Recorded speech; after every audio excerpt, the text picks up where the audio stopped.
Hi everybody, Natsumaya's here again, and in this video, I'm going to tell you why you should really get out of Canada and set up a fund in the US if you want to raise money for your investments. So I'll tell you 3 quick reasons why, and then this was recorded in the summer of 2024. So the main first reason is Canada has introduced a 66% capital gains tax.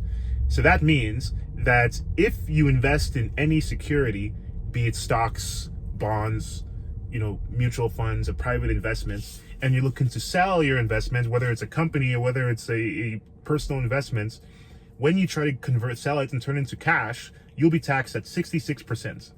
So what that means is 66% of that profit that you made, if it's above, I believe, don't quote me on it, around $250,000, you'll be taxed on that amount. So not that they're taking the 66% out of your pocket, it just means that that'll be taxable income, and then based on certain things, then they'll take a percentage of tax. Talk to your CPA. So it used to be 50%, and based on certain countries, you look at all the countries around the world, the US is way lower, you're talking in the 30s, and that's why people talk about different countries. So just be very careful, because the tax rate is very high and people have to find a way to deal with this. So one thing is it's slowing down investments in Canada, and I'll tell you 3 examples. One of my good buddies, who's an investor who I met in real life, he is investing into he put in a few $1,000s into a company several years back, and the company is now worth hundreds of millions of dollars, and he's working with a firm to exit his position and to exit. So he's losing a lot of money based on that capital gains thing, and then that's why him and his people are looking for different systems for handling that. And I have to keep things very private, and I can't really say the details, but these are real things that people are going through. The second thing is that me personally, I'm investing in a company through Raises.com. We're investing in a company with a network of investors, and through this network of investors, we noticed that we're going to get hit on the capital gains as well, because even though it's like a pre-IPO deal and hopefully things go well, we're going to lose a lot of money because of this tax situation as well. So the third thing that's really problematic is people will come and look at Canada as if it's a problematic place just because of this tax situation, and it's really going to affect us. So it's really silly how people are still forming companies in Canada for investments when they have the choice of doing it in the US at cheaper rates. So I guess people are going to start asking, and we're going to start hitting the road, just have to go for a certain event, but people are going to start asking, okay, Natsu, how do you actually set up a fund in the US as a Canadian or as somebody in a different country? I mean, it's pretty straightforward. So I'll break it down into 3 steps.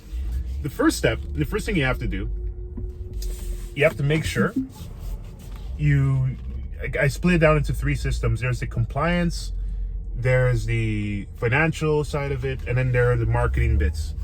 So compliance, I put in the formation of the company, the paperwork, and all that.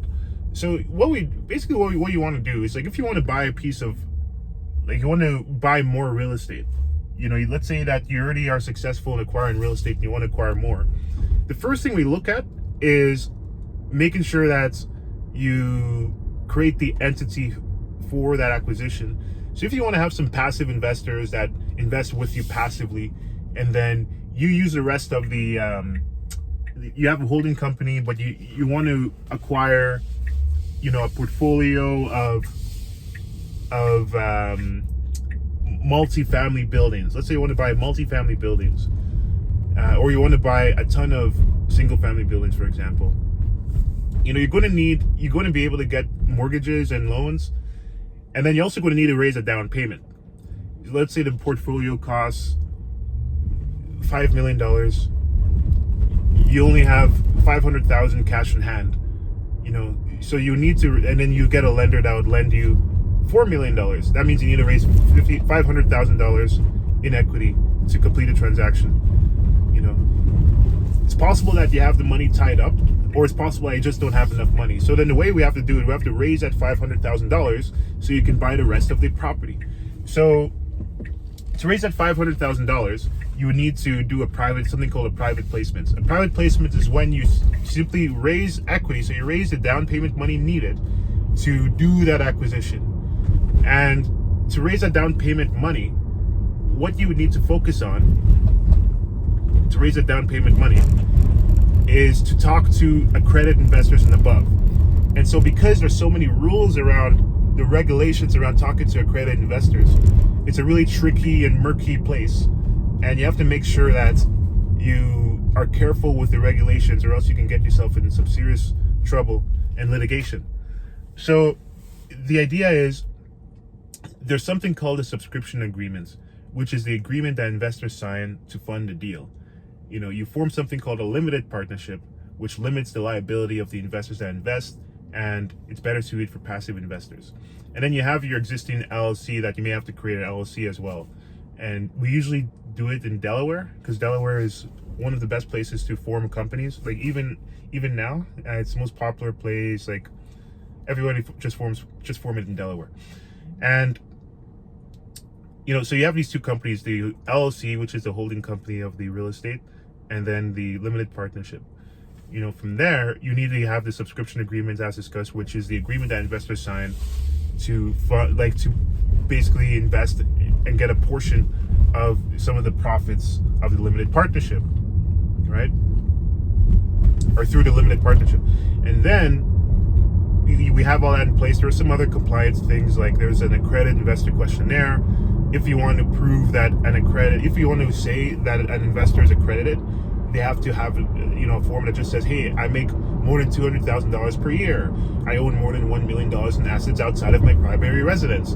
And to do that, so that it shows that the investors, it shows that the people are actually have enough money, God forbid that they can lose, but not that they're trying to lose money. You're just trying to tell them that, hey, this is how much money it takes to invest for you to be called an accredited investor above. So then they have that, and then there's also a private placement memorandum, which is a document that outlines all the risks of a private placement. The rule that people usually use to raise money in the US is called Regulation D 506C. And this is one of the most common regulations to raise money. I spoke to Devin Thorpe, a politician and an author. He said that through that regulation, people have raised I think $1 trillion per month using that regulation, across the whole world, the world that uses that U.S. regulation. Not saying that the $1 trillion actually gets raised, it's just that everybody uses that regulation. The most amount of lawyers use it and everything. So then that's on the compliance side. The financials, you just need to have the financial documents prepared in the sense of having somebody that's, explains how much money the limited partners would make.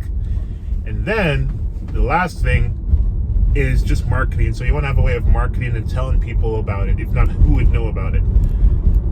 These are just pitch decks, websites, presentations, things like that. So when you form it, the only thing that's annoying is that you're going to need to have, so if you're in the, you just need an EIN, and you have to make sure you have an employment identification number. It's like the SIN number of a company, or the SSN number for a company, social security number. It's just a way of identifying a number, so basically the government knows how to tax it, right? So you need to have that number for the entity. And that's pretty much it. So once you have all those things in place, then you should be able to form your company in the US and talk to a CPA, obviously, but the investors will benefit from from all the tax incentives that are in place. So make sure you do that. Hit subscribe and like if you like this video, and book a call with me or my team down below in the description if you want to discuss with us, and we'll see you in the next video.